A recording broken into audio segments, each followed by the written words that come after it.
Alright guys, welcome back to Formula 1 News. Big update today as the FIA have officially confirmed and ratified the regulation changes not just for the engines in 2026 and beyond, which will please Porsche and potentially Audi as well, but also the technical regulations for 2023. The rumours that have been going around that these regulations were initially opposed by Ferrari and Red Bull, they've still made it through the FIA's certification process anyway, and Mercedes may well be very happy about this indeed. Very much enjoyed your thoughts in the comment section below. Hit the like button if you enjoy, subscribe if you are new as always, I would greatly appreciate it, really helps out the channel. Thanks very much indeed for doing that one. This I thought was a pretty interesting stat from Mercedes. The last 6 rounds for Lewis Hamilton, P4, P3, P3, P3, P2, P2. If you exclude the P4, it's looking like an interesting trajectory of 3 third places in a row, 2 second places in a row, and then of course the natural progression is first at Spa. That might be a bit of a stretch, but we do have confirmation that at least next year the regulations might be going in Mercedes' direction. That is certainly what Red Bull and Ferrari seem to think at the present time. One thing to actually mention about Mercedes before we talk about the FIA regulations is the budget cap this season, right? Because you guys remember at the start of the year all the talk from Horner and even,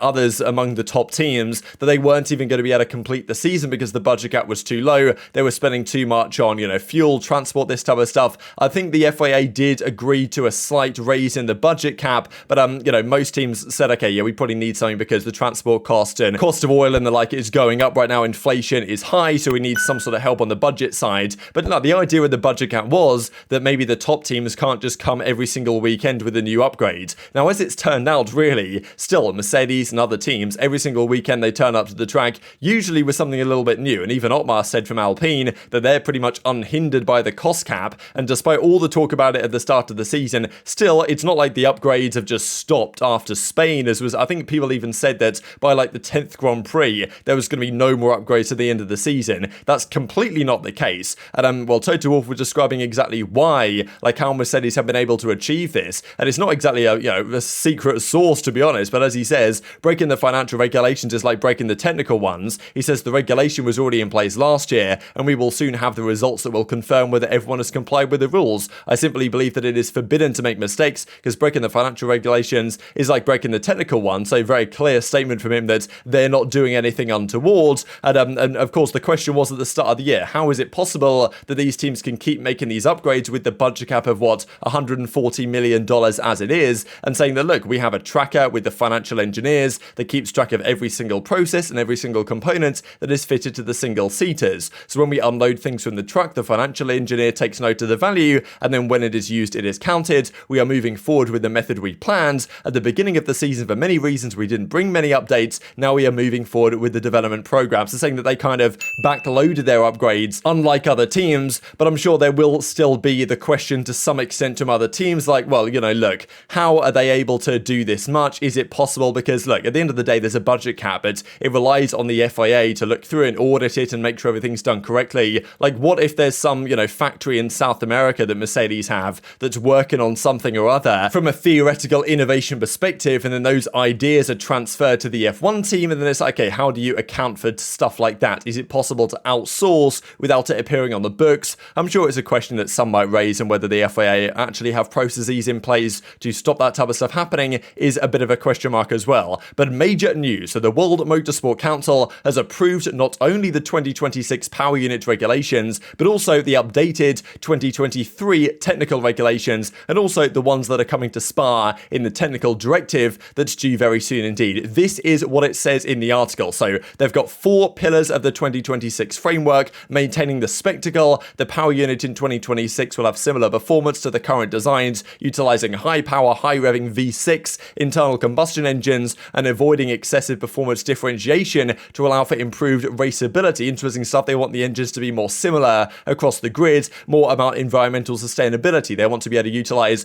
100% sustainable fuel, financial sustainability as well. Financial regulations regarding the power unit will reduce the overall costs for competitors while retaining the cutting-edge technological showcase. This is the core of Formula 1, and it's also attractive to new power unit manufacturers, intended to make it possible and attractive for newcomers to join the sport at a competitive level. So this will be good news for Porsche and Audi that wants to get involved, because I believe there was some talk from Mercedes and other existing manufacturers. They wanted to use like steel pistons or something, because that requires a more like, inherent design knowledge effectively that newcomers might not have access to. the new guys wanted to use aluminium or something like that, and probably they've gone in the direction of, in general at least, what is going to help the potential newer manufacturers to come into play. We believe, of course, Porsche might well partner up with Red Bull right from 2026. That announcement is expected imminently as it presently stands, and also Audi might take over the Sauber spot that's currently owned by Alfa Romeo in the future as well, and effectively just run with their own engines and stuff like that. That's a possibility a couple of years down the line. In the shorter term, though, we've got to talk about the technical regulations changing for next season. As President Mohammed bin Sulayem says, safety is the absolute highest priority for the FIA, and we have devoted significant time and resources to the analysis and resolution of the issue of porpoising. I have personally discussed this matter with all of the teams and drivers, and while of course there are some differences in opinion owing to varying competitive positions, it is very clear that the FIA has a duty to act and ensure that the drivers are not put at undue risk of injury as a result of this phenomenon. It was evident that an update to the requirements for the roll hoops was needed as well. Talk about the Zhou Guanyu crash that we'll see here in a second. But this I thought was interesting, saying that look, all these teams have different opinions because of where they sit in the championship, right? Mercedes are going to be in favor generally of rule changes. Red Bull and Ferrari generally not going to be in favor. That's just how it goes. But in line with what Toto Wolff said the other day, that the FIA didn't want an NFL situation with potential head injuries and concussions from the drivers bouncing around on tracks like Baku, they've decided to actually come to an agreement. So this is what they say. The effect of this phenomenon has been less pronounced on some recent circuits, but the FIA believes that its occurrence and the associated safety issues will remain and potentially become even worse in the future at potentially different circuits. The FIA has consulted extensively with teams and has come to a final position as follows. So firstly, for the Belgian Grand Prix, the FIA will be measuring the phenomenon and expecting teams to operate below a certain threshold in order for their car to be considered safe. In addition, the following measures are approved. So I think the thing is, from the technical directive, that if the cars are bouncing too much, they are forced to raise the right height of the car to dampen the phenomenon to a certain extent. This also has been confirmed, the floor flexibility. So yes, the flexi floors, we know they're no longer allowed, but just confirming here that there's changes to redefine the stiffness requirements so that loophole does no longer exist that apparently Red Bull and Ferrari have been exploiting. This is kind of the key stuff though for next year, because this was talked about as a rumor a while ago. It's now been confirmed. The rumor had it that Mercedes were the team that proposed a lot of these changes, or at least some of these changes, to the FIA, and the FIA said, hang on a second, that's a pretty good idea to maybe dampen these issues, let's do exactly that. Now of course Red Bull and Ferrari are going to be like, well, hang on a second here, why are you listening to Mercedes? Because they're going to say what's potentially in the benefit of their car and their concept. Now look, at the end of the day, it's been confirmed. The teams have maybe not agreed to it, but they've at least said, well, okay, whatever, let's accept the compromise, because the initial number here was going to be 25 millimeters. It's now just 15, but the floor edges will be raised by 15 millimeters. Rumor has it that may hurt Red Bull and Ferrari's concept more than it hurts Mercedes' concept in terms of generating downforce. The diffuser throat height will be raised as well. Of course, look, I'm not a technical expert on what this stuff exactly is going to do. They've also increased the stiffness of the diffuser edge, and also an additional sensor will be mandated to monitor the phenomenon more effectively going into next season. So quite the number of changes. It could not be overly significant, but could be massively significant indeed. The other part of this article was talking about the roll hoop. Despite the fact that Zhou Guanyu was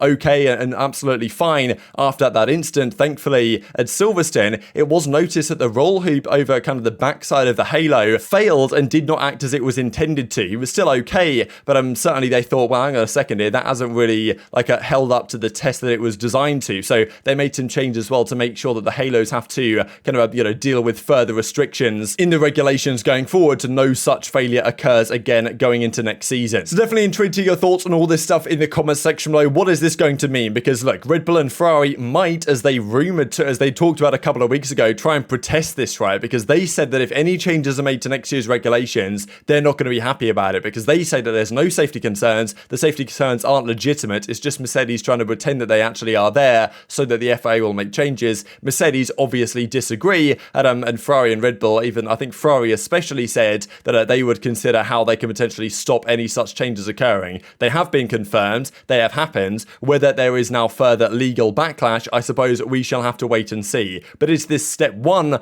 of Mercedes getting back to a dominant performing car, or at least a car that can compete at the front row consistently next season? Maybe that could be argued. I thought even this was kind of interesting from Toto Wolff, saying that he studied Manchester United. Of course, the Manchester United under Sir Alex Ferguson, not of course the president of Manchester United, saying that, look, I studied why great teams were not able to repeat great title runs. Talking about Ferguson's Manchester United, no sports team in any sport has ever won 8 consecutive world titles as Mercedes have done until this season, of course. And often that gets to what is at the core human. The human gets complacent. You are not energized in the same way you are before. Maybe you're not as ambitious. So maybe this season they're ambitious in new ways than one by saying to the FIA, hang on a second here, let's change those regs in our favor. And that maybe they have done that. Maybe they haven't done that. I suppose time will only tell. But very much intrigued to your thoughts on all this stuff in the comment section below. Hit the like button if you enjoyed. Subscribe if you and you as always. Take care of yourselves, and I'll see you next time.